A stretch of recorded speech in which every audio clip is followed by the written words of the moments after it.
Bismillahirrahmanirrahim. Assalamualaikum warahmatullahi wabarakatuh. Kali ini kakak bakal jelasin materi teorema Pitagoras buat antum kelas 9 ya. Mungkin bisa dilihat di buku Detik-Detik UN ya, halaman 49 ya. Walaupun kita nggak jadi UN tetap belajar aja ya. Halaman 49 ya tentang teorema Pitagoras ya. Teorema Pitagoras mungkin udah pernah dibahas ya bagi antum di kelas 8 juga ya. Teorema Pitagoras itu berlaku hanya untuk segitiga siku-siku ya. Segitiga siku-siku ya. Jadi harus segitiga siku-siku. Kalau bukan siku-siku nggak bisa dipakai teorema Pitagorasnya.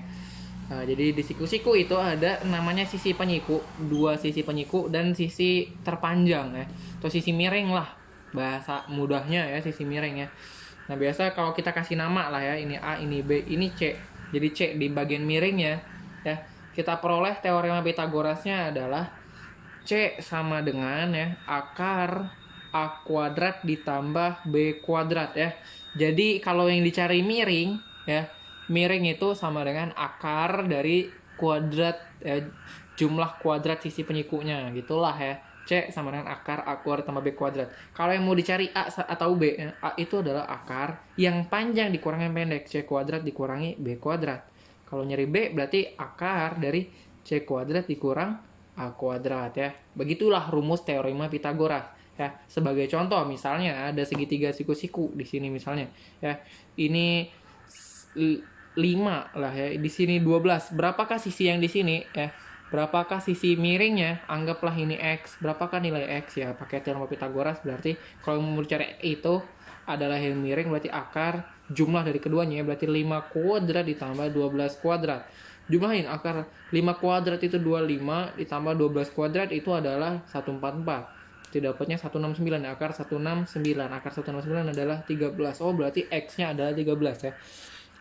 Hal yang sering dilupain sama murid-murid kelas 8 maupun kelas 9 tentang teorema Pitagoras ini adalah lupa mengakarkan ya. Jangan sampai lupa mengakarkan ya.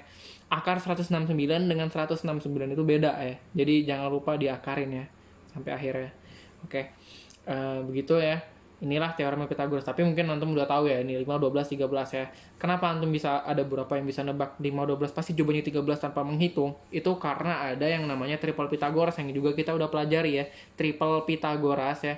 Triple Pitagoras itu angka-angka yang udah jadi triple Pitagoras ya. Kalau udah ada 2 diantaranya pasti salah satunya udah ketahuan gitu ya. Dan triple Pitagoras mungkin banyak bisa antum jumpai, bisa dicari di Google juga dan dihafal ya, mulai dihafal karena enak gitu ya. Nanti kakak bakal kasih tahu penggunaan triple Pitagoras yang mungkin yang kakak jelasin ya, kakak kasih tahu triple Pitagoras sedikit saja mungkin. 3, 4 sama 5 yang pertama ini triple Pitagoras. Ini yang paling sering keluar nih 3, 4, 5. Habis itu ada 5, 12, 13. Itu juga sering keluar. Habis itu ada 8, 15, 17 sama 7, 24, 25. Nah, ini triple Pitagoras yang sering keluar nih. 4 ini beserta kelipatan-kelipatannya ya. Beserta kelipatan-kelipatannya ya. Jadi nggak cuma ini dasarnya, nanti beserta kelipatan-kelipatannya ya. Nah, cara ngerjain yang kelipatan-kelipatannya gimana? Cara ngerjainnya gimana? Maksudnya kalau ada segitiga ya. Di sini udah 8, di sini 17 ya. Tanpa rumus akar-akaran lagi, kalau udah ada 2 ini, bisa langsung ketahuan sisi satunya, yaitu 15. Karena ada triplenya, 8 sama 17, satunya lagi pasti 15 gitu ya. Makanya kalau ada 8, 17, pasti 15 gitu ya. Itulah penggunaannya ya. Nah, tapi kadang yang muncul itu bukanlah angka dasarnya, tapi melainkan kelipatannya. Nah, sekarang kakak ajarin gimana ngerjain soal yang kalau muncul kelipatan dari triple Pitagoras ini. Contoh, ada segitiga, siku-siku misalnya ya. Di sini misalnya ada 8,5 cm. Nah, yang sisi miringnya 8,5 cm, yang di sini 4 cm. Kira-kira satunya lagi berapa? Nah, cara ngerjainnya adalah pertama, kedua ini kalau seandainya tidak dijumpai di triple Pitagoras, antum boleh sama-sama dikali atau sama-sama dibagi supaya ada di triple Pitagoras. Biasanya kalau ada koma dikali ya. Kalau di belakang komanya itu adalah angka 5, biasanya dikali 2. Kalau selain angka 5, biasanya kalau cuma satu angka dikali 10. Kalau ada 2 angka berarti kali 100 gitu ya. Pokoknya kalau selain 5 dikali 10, tapi kalau ada 5 kali 2 biasanya. Ya udah, kita coba kali 2. Dikali 2, 8,5 dikali 2 adalah 17.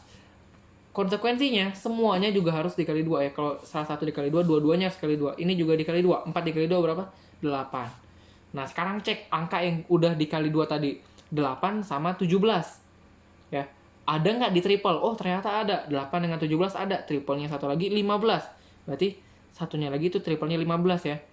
Tapi ini triple dalam keadaan yang udah dikali ya. Setelah dikali ini 8, setelah dikali ini 17. Berarti kita cari angka yang setelah dikali itu 15. Atau bisa juga caranya dibalikin ya. Dibalikin maksudnya apa? Kalau tadi dikali, ngebalikin yang ini kita bagi ya. Bagi 2. 15 bagi 2 berapa? 7,5. Berarti panjang yang salah satu. Yang ini 7,5. Berarti jawabannya 7,5 gitu ya. Jadi ini kali 2, kali 2. Lihat triplenya, oh 15. Balikin lagi, dibagi 2. Kalau tadi dikali, balikinnya dibagi gitu ya. Contoh lagi misalnya ya. Misalnya ada begini nih, segitiga lagi nih ya. Seandainya ada misalnya berapa ya? Mungkin kita pakai triple ini ya. 25 sama 65. Kira-kira berapakah yang di sini? Gitu ya. Jadi lihat 25 65 ada nggak di triple? Nggak ada ya. Berarti kita coba dua-duanya bisa dibagi berapa? Oh, belakangnya 5, bisa dibagi 5 ya. Kita bagi dia dengan 5 ya. Dua-duanya harus bagi 5. 65 dibagi 5 dapat 13. 25 dibagi 5 dapat 5. Lihat triplenya. 5 sama 13 sudah ada di triple belum? Udah. 5 sama 13, satunya lagi 12 ya.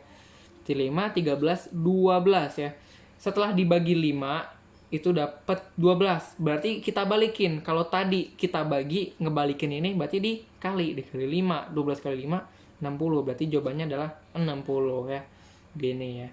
Dan ini berlaku juga untuk kombinasi perkalian dan pembagian ya. Contohnya misalnya kita mau yang ini dah ya. Ini nih ya. Misal di sini ada 1, di sini ada 2,4 ya. Di sini ada 2,6 misalnya. Kok ulang salah ya. Ini udah diketahui tiga-tiganya ya. Mulai ya, segitiga yang lain lah.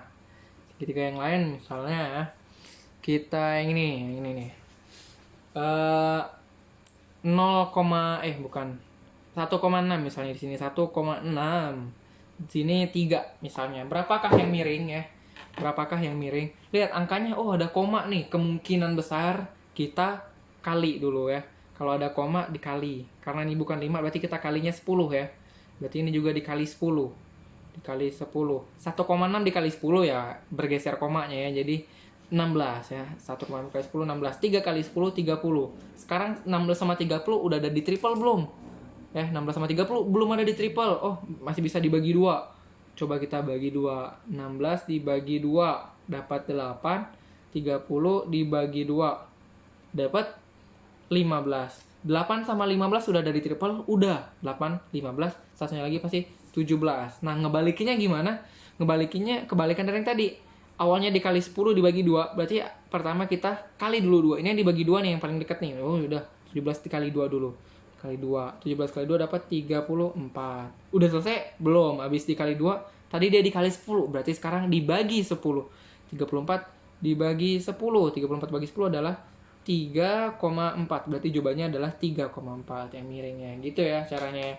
Jadi bagi atau kali dulu, kalau udah ada di triple baru balikin. Balikinnya adalah kebalikan dari operasi yang kita taruh di kedua sisinya yang tadi itu ya. Itu adalah triple Pythagoras ya.